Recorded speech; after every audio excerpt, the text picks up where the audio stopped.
Ayan mga paps, mayroon tayong drawing, no? I-explain ko lang sa inyo para matutunan nyo. Yan mga paps, itong drawingan natin, simpleng tutorial. Mechanic Doctor, please subscribe my YouTube channel, please follow my FB page. Ayan natin yan. Suzuki Gixxer regulator. Ayan po ang regulator nyan.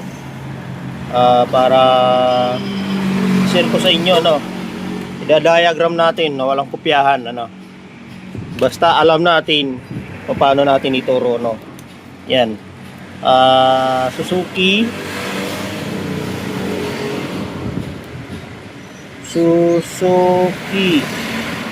oops, ayan mga pap, no, Suzuki Gixxer. Siyempre tutorial lang ito para matutunan nyo mga paps, no, sa mga no, gustong matutunan to, panoorin nyo lang mga paps. Medyo malabo lang kasi ano, madilim ba, dito natin yan, ayan mga paps, i-explain ko lang sa inyo paano diagram nyan, at konting tuturo para matutunan nyo mga papo. Suzuki Gixxer, no, ito regulator, no, regulator drawing natin. Ano lang yan, basic tutorial lang yan, kahit pangit yung diagram natin, no.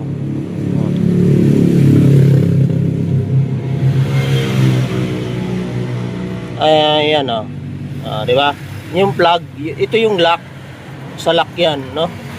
At para sundan nyo lang mga paps, may matututunan kayo dito kahit konti, no?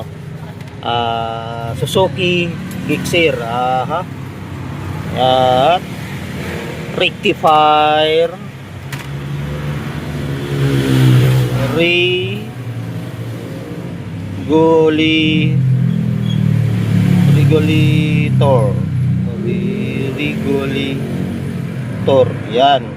Bali ano yan mga paps, 5 pin yan, no. Ayan, diba? Simpleng tutorial lang ito mga paps, no. Pagpasensyahan nyo na kung ganito yung turo natin ng regulator. I-upload natin to, no, para yung diagram, yung regulator yan, sulat natin regulator. Pangit na sulat natin, pagpasensyahan nyo na mga, no. Hawak-hawak akong cellphone pero matututunan nyo ito. Suzuki Gixxer 150cc, no. Diagram yan, no. At ito yung regulator, no. Papakita at mamaya pakita ko sa iyo actual kasama to diagram muna, no.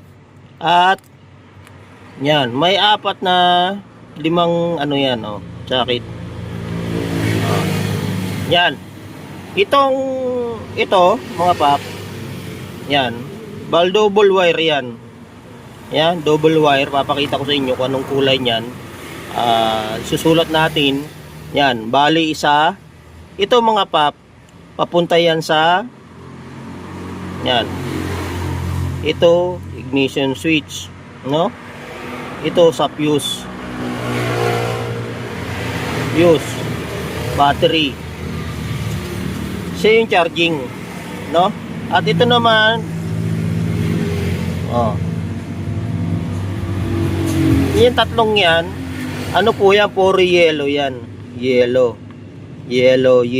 Puro ano yan, galing sa regulator o stator, no? Galing sa stator. Pag umikot yung stator, ito, kunwari ito stator, magneto. Yung pag umikot yung magneto, nagkakaroon ng kuryente yan. Yan. Ito yung stator.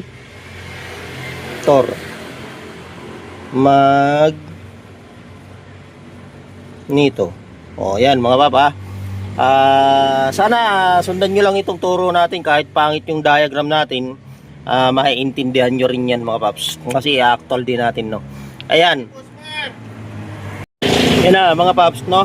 Naipaliwanag na natin konti yung iba kung saan naka-indicate o nakadikit yan. Yan mga paps, no. Yung tatlong yellow, yan. Yellow, mula yan sa stator, yellow, papunta sa stator, yellow, tabalay 3-piece. Pag umikot yung stator magneto, nagkakaroon ng kuryenteng AC current, no? AC current. O yan, dumadali papunta dito sa regulator. Si regulator naman nagko-convert ng DC current niyan. AC current to DC current. Ngayon, itong ang kulay niyan mga pap ay natin. Ayan mga paps, ang kulay nitong dalawang ito, red, yellow. Dalawang red, yellow yan mga pap. Red, yellow, at ito naman black, white. Black, white. Ayan mga pap, no? Sana maintindihan nyo itong sulat natin, diagram natin na kahit pangit, makatulong ito sa inyo, no mga pap. Yan, no? Nakikita nyo, stator. Pag umikot yung magneto, nagkakaroon ng AC current sa tatlong wire na yan, dilaw, papunta sa regulator.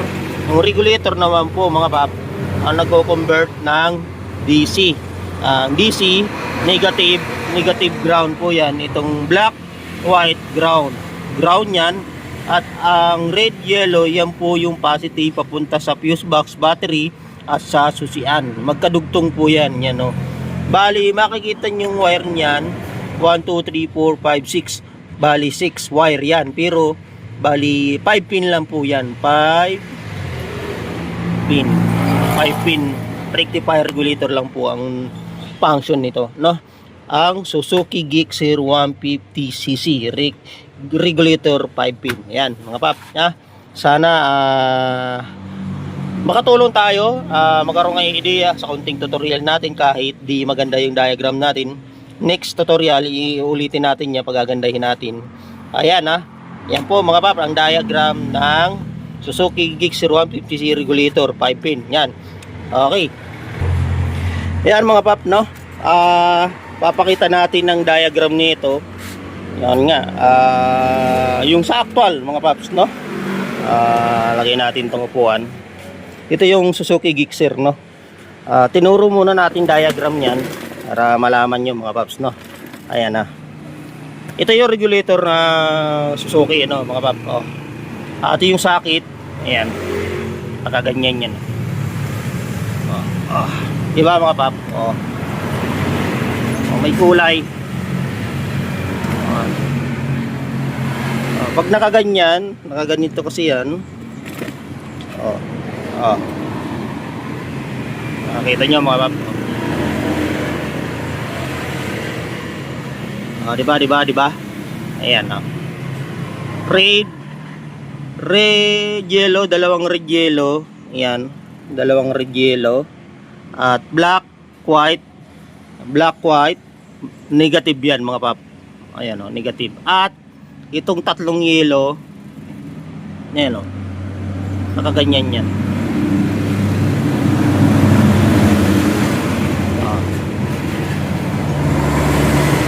Diba? Yan, nakapasok yan. Diba? Makikita nyo mga pap, yung tatlong yelong yan galing sa stator yan. Yan, stator. Yan yung galing. At itong red yellow papunta sa fuse box. Kita nyo mga paps, nandito yan. Ayan, red yellow, di ba? Yung isa namang yan papunta sa susian. Nasa susian yan sa ibabaw. Ayan. Ayan mga pap. At yung ground, black white, ground yan sa battery. Nakadikit yan sa battery. Ayan. Dito na yan. Ayan mga pap, sana nagkaroon kayong ideya, no? Tinuro natin actual at yung actual nito rectifier regulator. Kaya mga pap, Ulit-ulitin nyo lang panoorin YouTube natin. Magkakaroon kayong ideya. Paano ang diagram at actual. Ang actual, ayan, nakikita nyo mga pap. Reviewin nyo lang, ulit-ulitin nyo lang po mga pap. Suzuki Gixxer 150cc rectifier guild 5 pin po yan. Ayan, ang diagram. Sana maintindihan nyo mga pap, no? Makatulong tayo paunti-unti, no? Susunod, marami pa tayo ituturo, panoorin nyo lang mga pap, no? Sana magkaroon ideya. At kung kayo nag-aaral ng motorcycle mechanic, ito, do the best tutorial, ulit-ulitin nyo lang mga pap. Okay, maraming salamat po sa mga customer na nagtitiwala at sumusuporta. At pasensya na po kung paulit-ulit yung mga sinasabi ko. Ulit-ulitin nyo lang panoorin. Matututo talaga kayo mga pap. Libre yan. Panoorin. Subscribe kayo sa ating YouTube channel, Mechanic Doctor. Please subscribe my YouTube channel. Please follow my FB page.